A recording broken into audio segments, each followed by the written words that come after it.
Irmãos, eu quero ler com vocês, para a nossa reflexão hoje, livro de Provérbios, capítulo 27, um versículo. Aliás, eu vou citar outros versículos, mas eu vou começar com este.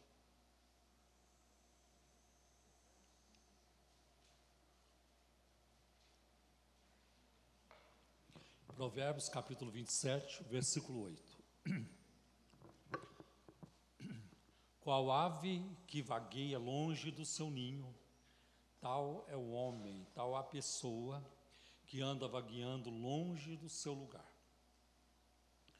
Quero começar dizendo a vocês que Salomão falou muitas vezes com base em suas observações.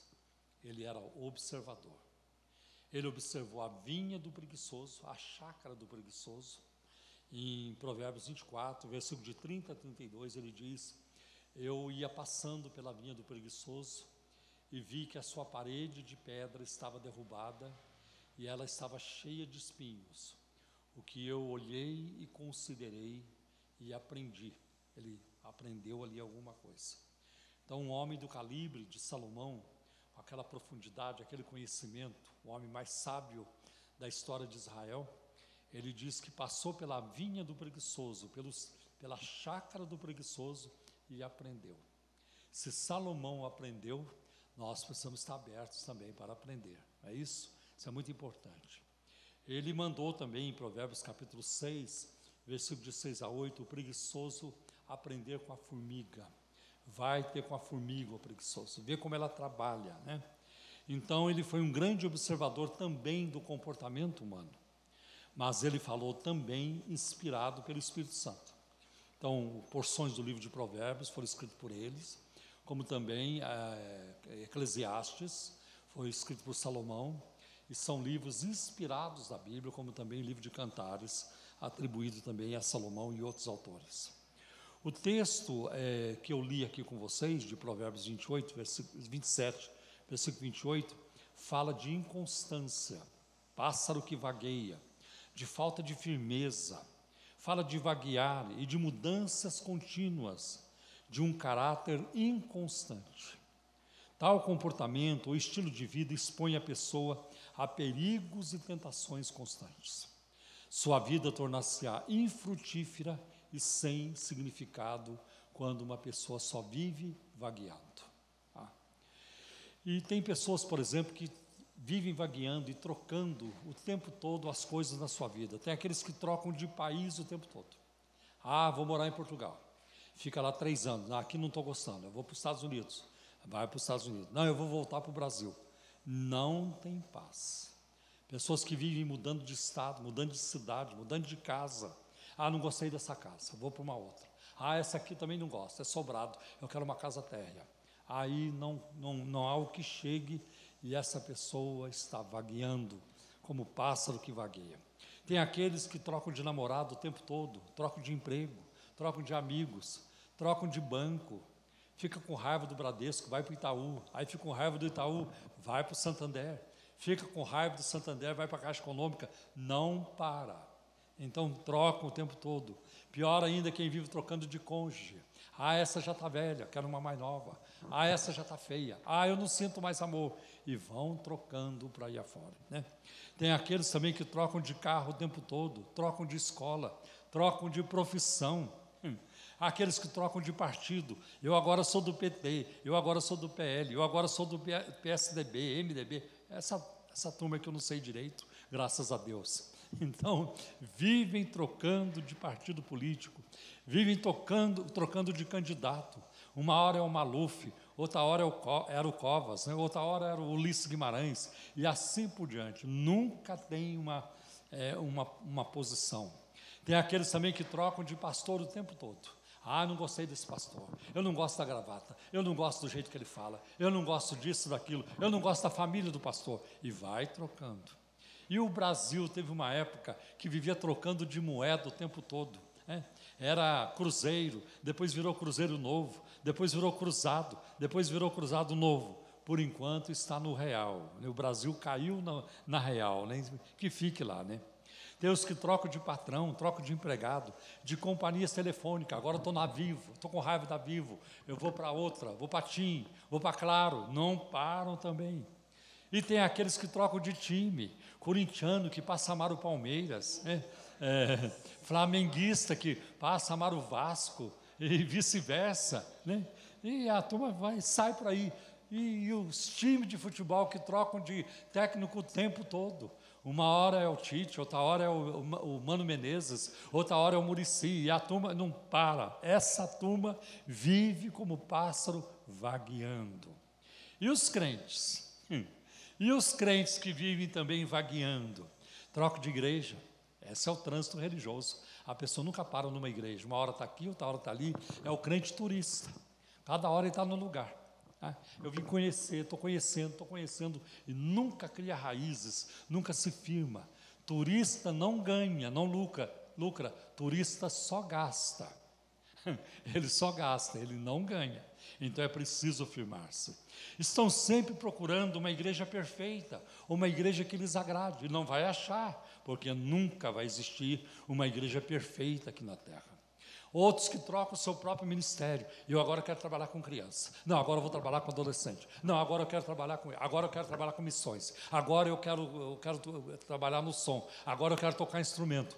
Tem aqueles também que não têm sossego na alma. Isso acontece também. Tem muito disso.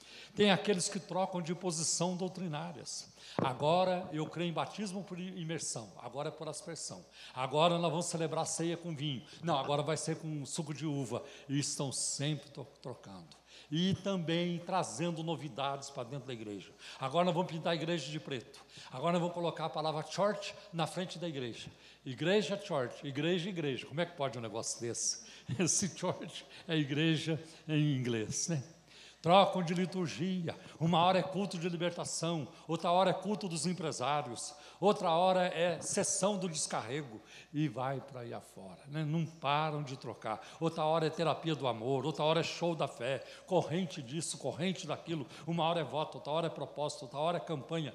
Essa turma não tem sossego, e não dá sossego para ninguém ao mesmo tempo, né? Então o texto diz, né, Isaías capítulo 57, versículo 21, fala dos ímpios vagueantes. Os ímpios, diz o meu Deus, não têm paz. E uma característica do crente é paz, né? É fruto do Espírito, a paz. E Jesus é o príncipe da paz. Tem aqueles que trocam de crença o tempo todo. Uma hora estão crendo na astrologia, outra hora eles estão no terreiro. Outra hora eles arranjaram um guru. Não, fulano de tal é meu guru agora. Outra hora eles estão crendo em reencarnação, ufologia, discos voadores. Outra hora eles estão crendo em Halloween, em São Judas Tadeu, Mãe de Ná, Laí Ribeiro e Seixi Noé. E não param. Toda hora estão trocando de crença. É uma superstição, é uma simpatia. Não tem firmeza. Acredito que todos os caminhos levam a Deus. Acredito que cada um tem a sua forma de pensar e ela é correta, e não é verdade. O único caminho para Deus é Jesus. E a única forma de pensar corretamente é quando o nosso pensamento está submisso à palavra de Deus. Por isso nós temos que trazer todo o nosso pensamento cativo a Cristo, né? Eu não sou um livre pensador, eu não quero ser um livre pensador, eu não quero pensar por mim mesmo, eu quero pensar os pensamentos de Deus, eu quero ter a mente de Cristo, eu quero ser dirigido pela palavra de Deus, o que é muito importante. Uma hora essa turma está lá no Padre Marcelo, depois eles vão para o Universal, e às vezes está no Universal e vai para o Padre Marcelo, né? Uma hora param de fumar e depois volta a fumar. Uma hora para de beber. Não, agora eu parei. Outra hora volta a beber. Hoje mesmo eu vi uma pessoa assim. Tinha falado para mim uns tempos atrás. Graças a Deus, parei de beber. Hoje eu passei, o motorista de táxi estava lá fumando de novo, né? Então eles não têm paz. Uma hora sai de casa. Eu não vivo mais aqui. Outra hora volta para casa. Assim é o ímpio. Não tem paz. Não tem paz para nada. Tem outros exemplos. Por exemplo, viver distante do ninho é perigoso, como o pássaro que vagueia longe do seu ninho. E a Bíblia está cheia de exemplos que estar longe do seu lugar é uma zona de perigo. A ovelha perdida, Jesus contou essa parábola em Lucas 15. Uma ovelha se foi, as 99 estavam bem protegidas, e Jesus, o pastor, foi atrás, porque sabia que ela não teria condições de voltar só, e que talvez nunca mais voltasse. Ela poderia ser devorada, ela podia cair no despenhadeiro e ela poderia morrer. O pastor foi em busca daquela ovelha. O filho pródigo distanciou-se do seu lugar, saiu do aconchego do lar do pai e foi viver uma vida de sofrimento. Não valeu a pena para ele. Ele aprendeu uma grande lição de uma forma muito dura, mas ele aprendeu. O próprio Jesus falou em Mateus capítulo 12, do espírito, né, que uma pessoa quando tem um espírito, e o espírito vai embora, ele vai vagueando, e se ele encontra mais 7 espíritos, ele volta para aquela casa, e se ele encontrar a casa limpa, vazia, ele traz mais 7, e o estado daquela pessoa é pior do que o estado anterior. Isso está em Mateus 12, versículo 43. Olha só o que Judas, o apóstolo, ele coloca na sua carta, nos versículos 12 e 13. Ele olha na direção do céu, ele olha na direção da terra e do mar, em busca de figuras da natureza, para ilustrar o caráter dos falsos mestres. Judas está refutando, expondo os falsos mestres. E no versículo 12 ele diz assim: esses homens são rochas submersas nas festas de fraternidade que vocês fazem. Talvez uma referência aqui à ceia do Senhor. Comendo com vocês de maneira desonrosa. São pastores que só cuidam de si mesmos. Não é isso que vemos hoje em muitos lugares? Não é isso? A gente está cansado de ver isso. Pastores que só pensam em dinheiro, em explorar as pessoas, montam tanta coisa, atividades na igreja com o fim de lucrar. O apóstolo Pedro alertou na sua segunda carta, capítulo 2, versículo de 1 a 3. E no versículo 3 diz: e por dinheiro farão de vocês comércio com palavras mentirosas. Precisamos tomar cuidado. São pastores que cuidam de si mesmos, são nuvens sem água, impelidas pelo vento, são árvores de outono, sem frutos, 2 vezes morta. Gente, como é que alguém pode morrer 2 vezes? Já morreu e morreu de novo. Isso é para garantir que está morto mesmo. Não tem mais jeito, está morto. 2 vezes mortas, arrancadas pela raiz. Não ficou nada daquela árvore no chão, tudo foi arrancado, né? São ondas bravias do mar, espumando seus próprios atos vergonhosos. Os atos vergonhosos vêm à tona como espuma. São estrelas errantes, para as quais estão reservadas para sempre as mais densas trevas. Um autor chamado William MacDonald, ele explica que estrelas errantes são corpos celestiais que não possuem órbita regular e por isso são inúteis como ponto de referência para a navegação. Assim, é impossível receber orientação e alimento espiritual desses meteoros, estrelas candentes e cometas religiosos, que como fogos de artifício resplandecem por alguns instantes e depois desaparecem na escuridão. Hoje eu vi uma propaganda no Facebook de um pastor dizendo: aprenda a Bíblia toda, está assim lá, aprenda a Bíblia toda em 7 dias. Em 7 dias. E eu tenho uma notícia para vocês: se você e eu vivêssemos 500 anos só estudando a Bíblia, não a conheceríamos toda, porque a Bíblia é profunda, a Bíblia é muito elevada, a palavra de Deus é infinita, o conhecimento de Deus que Ele colocou na palavra de Deus, ele é inatingível. Nós nunca vamos saber tudo, nunca existiu um homem que possa dizer: eu agora sei tudo. Eu estou me lembrando agora de George Miller de Bristol, um homem que viveu em Londres, na Inglaterra, e que ele tinha um orfanato para quase 5.000 crianças. E aquele era um homem de oração, e ele viveu muitos milagres. E um dos milagres mais contados que aconteceu no ministério de George Miller foi quando um dia de manhã ele estava no refeitório com as crianças e não tinha leite. Não tinha leite, não tinha uma gota de leite. Ele falou: vamos agradecer a Deus pela comida. Ele agradeceu. Quando terminou a oração, bateram lá na porta do orfanato. Ele foi ver, eram 2 homens, com uma carroça quebrada na frente do orfanato, e dizendo para ele: pastor, a carroça quebrou, nós não vamos conseguir levar o leite, e vai perder tudo, pastor, o senhor aceita o leite? Era a resposta de oração. Ele não falava das suas necessidades, das necessidades do orfanato, ele orava a Deus, e Deus mandava a provisão.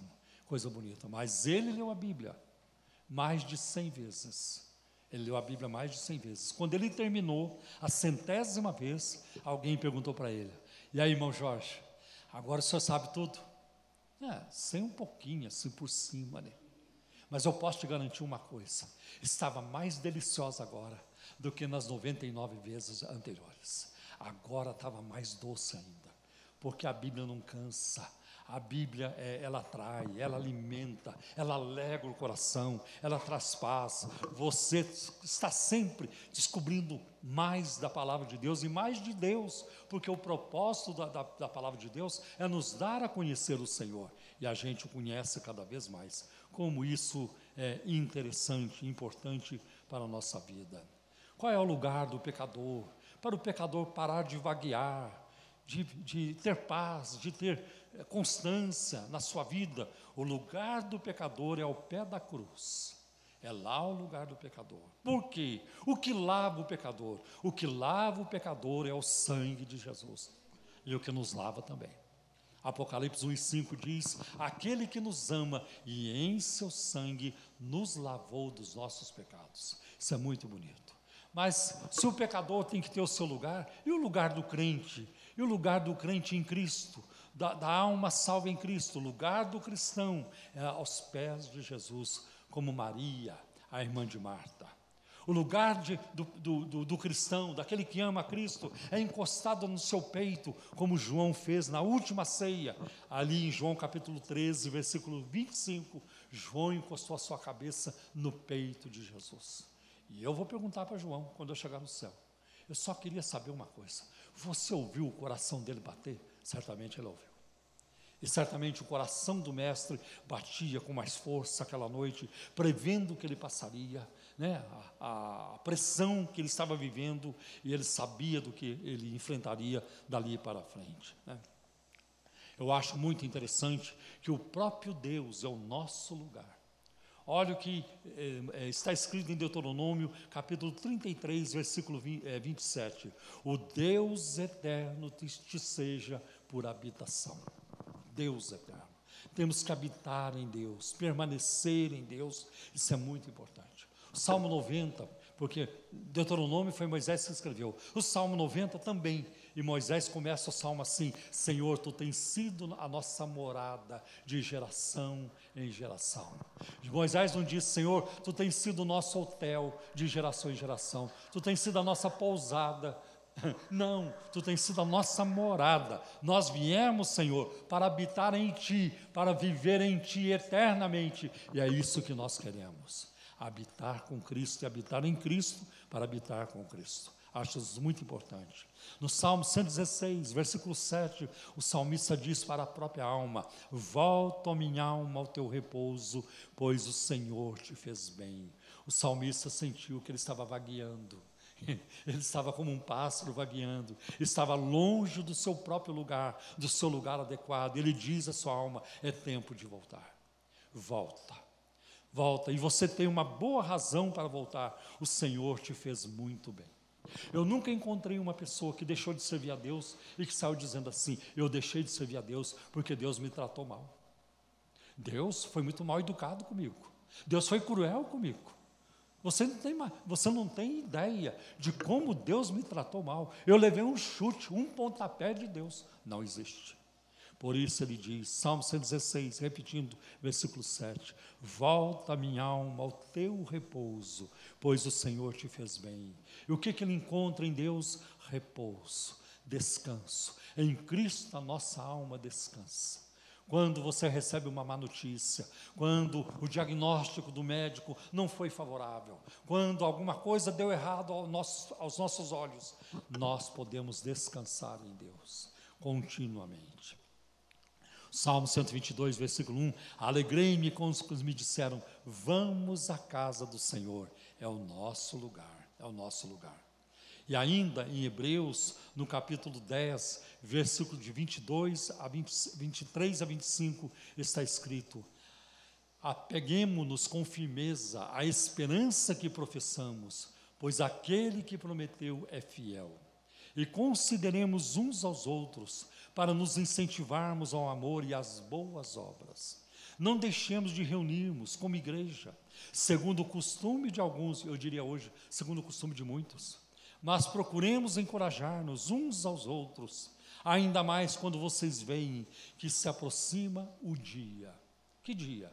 Não é o domingo, o dia do Senhor, o dia da volta de Cristo, o dia de comparecer diante dEle, o dia da sua vinda.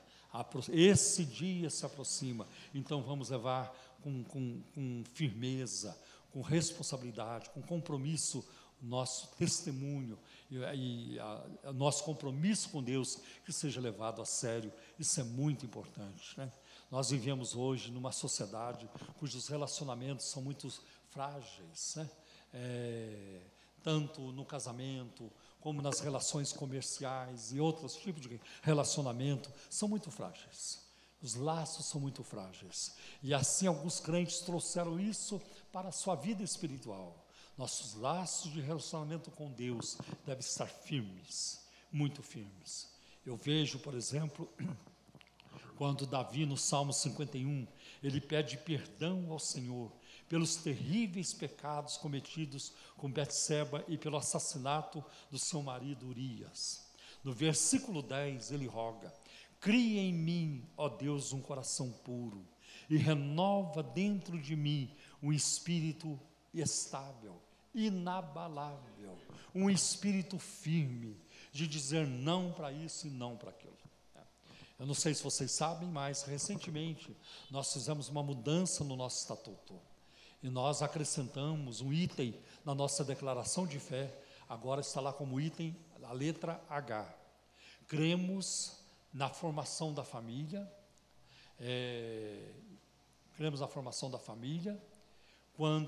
e a reconhecemos quando constituída apenas de um homem e de uma mulher, conforme Gênesis, conforme Mateus, conforme Marcos. Nós nos posicionamos por causa do rumo que a sociedade tomou, e lamentavelmente coisas piores virão, mas nós não precisamos temer, porque nós somos dirigidos pela palavra de Deus, e a palavra de Deus é viva, é poderosa, é imutável, nunca vai atender aos caprichos humanos. A palavra de Deus e Deus se confundem. A palavra de Deus é uma extensão do próprio Deus, e como o nosso Deus é imutável, a sua palavra também o é. Por isso que Jesus diz: passarão os céus e a terra, mas as minhas palavras não hão de passar. Então eu achei muito interessante que Davi fez essa oração: cria em mim, Senhor, um espírito inabalável, um espírito firme, para dizer não, para se posicionar. Aliás, a Renata estava até pregando lá, no dia que anunciei isso, no domingo de manhã. Eu me lembro que você estava lá e até fez menção.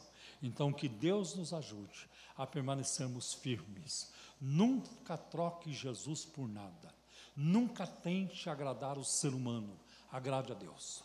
Porque eu aprendi ao longo da minha vida: quando você quer agradar o ser humano, você fica mal com Deus. Quando você quer agradar a Deus, você fica mal com o ser humano. Então, escolha a quem você quer agradar. E nós queremos agradar a Deus, servir a Deus com todo o nosso coração. Amém, meus irmãos? Amém.